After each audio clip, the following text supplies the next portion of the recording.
Alors, cette vidéo, c'est la suite de la première vidéo. Donc, sincèrement, je vous conseille de suivre les deux vidéos dans l'ordre. Si vous n'avez pas suivi la vidéo qui parle du changement d'usage au début, du choix 45.2, moi je vous conseille d'aller voir d'abord cette vidéo pour que vous puissiez comprendre la suite, cette vidéo qui est la suite logique de la précédente vidéo. Ok, alors dans cette vidéo, je vais vous parler de conséquences lorsqu'on reprend notre résidence après l'avoir louée un certain moment. Donc ici, on parle concrètement du choix de l'article 45.3. Je tiens aussi à rappeler que lorsque je vous ai parlé de l'application, en fait, le choix de l'article 45.2, il y avait des conditions, mais la condition la plus importante que j'aurais dû vous dire tout de suite, c'était le choix s'applique si vous ne demandez pas d'amortissement. Alors, si vous voulez se prévaloir du choix 45.2, il ne faut pas demander l'amortissement. Alors, ce choix, en fait, cette condition est valable pour le choix 45.2 dont je vous ai parlé dans la vidéo précédente, et c'est valable aussi dans le choix dont je vais vous parler tantôt, qui est le choix de 45.3. Donc, pour pouvoir appliquer ces deux articles, il ne faut pas avoir pris de l'amortissement. Alors, comme d'habitude, ils sont tardés, donc je vais essayer de faire ça le plus simple possible avec des schémas, des dessins. Et si malgré tout vous voyez que c'est très compliqué à comprendre, au moins vous l'aurez su. Vous pouvez juste soulever le problème à votre comptable, à votre fiscaliste. Et puis, même si vous n'avez pas fait le choix jusqu'à date, sachez que vous pouvez faire les choix tardivement, soit le choix 45.2, soit le choix 45.3. Alors, le 45.2, c'est le choix dont je vous ai parlé dans la vidéo précédente. Le choix 45.3, c'est le choix dont je vais vous parler dans cette vidéo. Alors, sans tarder, on va faire ça comme d'habitude. Alors, pour récapituler, là, on était rendu. Donc là, je vous ai parlé que la personne qui avait une maison pour habiter, ben, il commence à louer la maison, ok. Mais après, ici, il reprend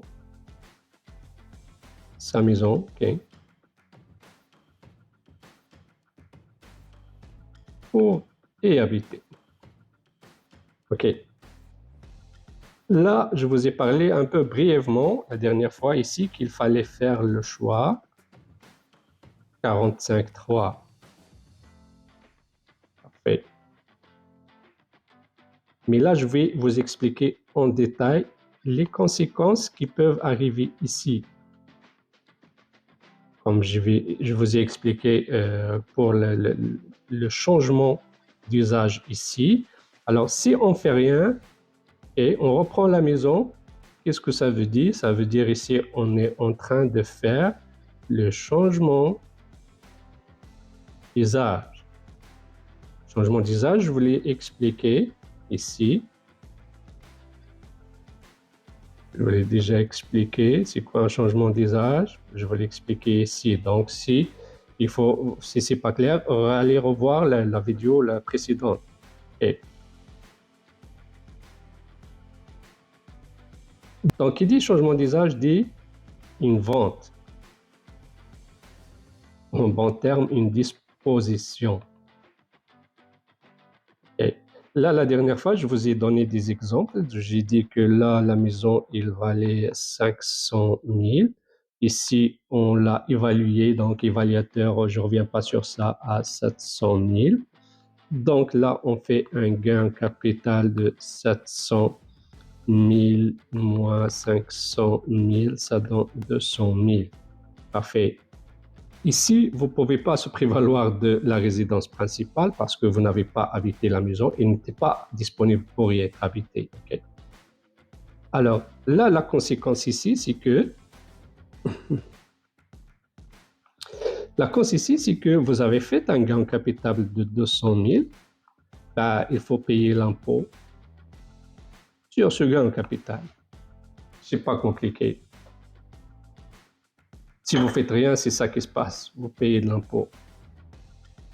Mais le pire, c'est que vous allez payer de l'impôt sur 200 000, mais vous n'avez pas vendu la maison concrètement. Ça veut dire que vous n'avez pas reçu d'argent. Donc, vous allez payer de l'impôt en gain en capital, mais vous n'avez pas reçu de l'argent. C'est pas normal. C'est bizarre, ok. Mais c'est ça la loi, ok. Alors, ce que vous pouvez faire, donc là, c'est pour ça que j'ai fait la vidéo, c'est que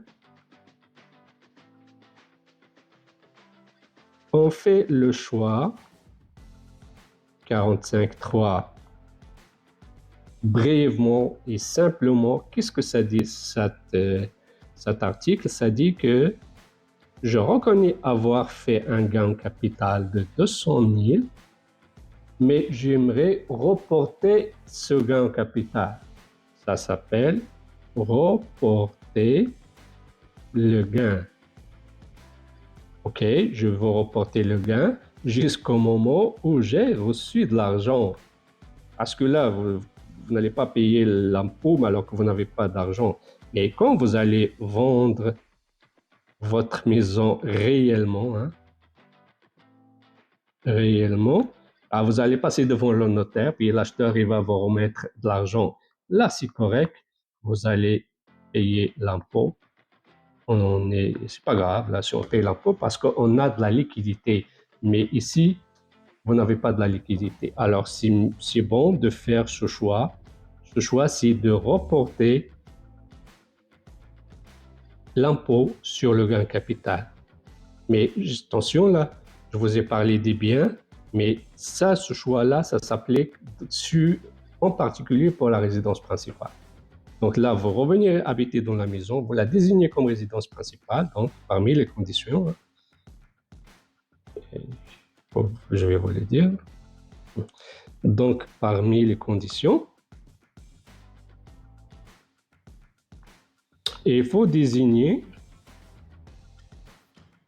la maison comme une résidence principale, ok? Et aussi, il ne faut pas avoir pris de l'amortissement. Il ne faut pas avoir pris de l'amortissement. Si vous avez pris de l'amortissement, là, vous ne pouvez pas faire ça.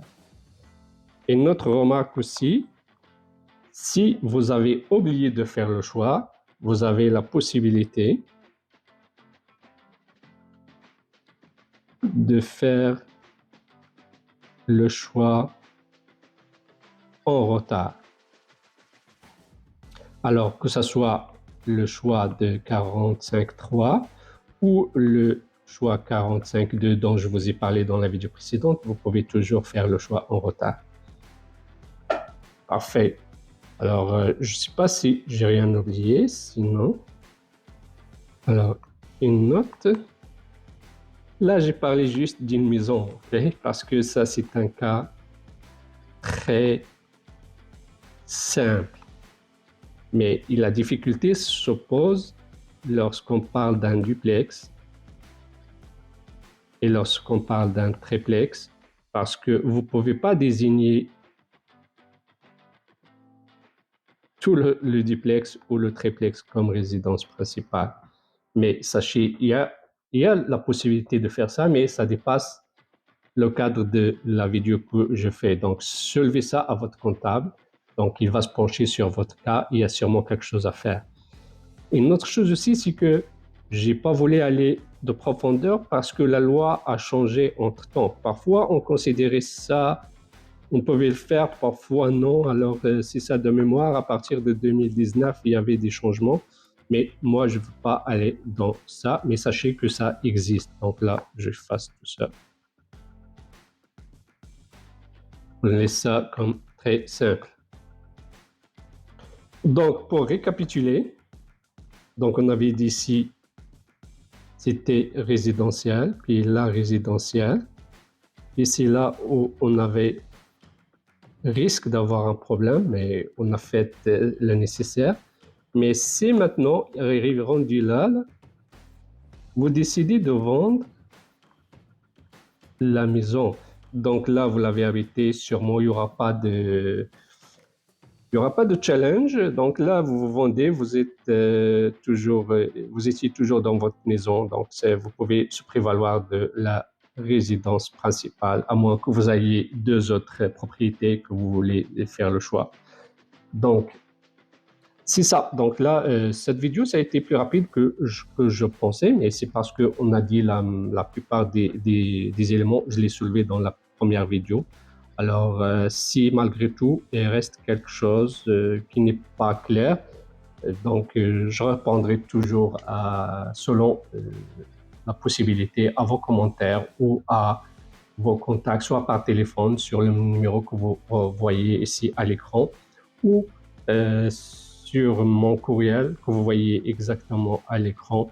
Et comme je vous ai dit toujours, j'apprécie toujours si vous avez des commentaires, soit sur le fond, soit sur la forme, si vous avez des remarques, si vous avez des corrections. Si ça, vous pouvez toujours me dire oui, c'est bien, on est d'accord ou on n'est pas d'accord, il ne faut pas gêner. C'est ça. Et comme je dis toujours, je fais toujours un quiz à la fin. Là, vous êtes maintenant habitué à ça. C'est un quiz amusant, facile à répondre. Je l'utilise pour valider les informations, les connaissances, mais aussi pour se rattraper là quand je m'aperçois que j'ai oublié une notion ou une information que j'aurais dû mettre dans la vidéo. Alors, je vous remercie beaucoup d'avoir suivi cette vidéo. Si vous avez aimé le contenu, donc manifestez-le sur le commentaire, partagez le contenu avec vos connaissances. Puis abonnez-vous à la chaîne si vous voyez que ça a de l'allure, ça va vous permettre de s'abonner, de recevoir les nouvelles vidéos au fur et à mesure que moi je les publie. Alors sur ça, je vous dis merci beaucoup et à la prochaine. Bye bye.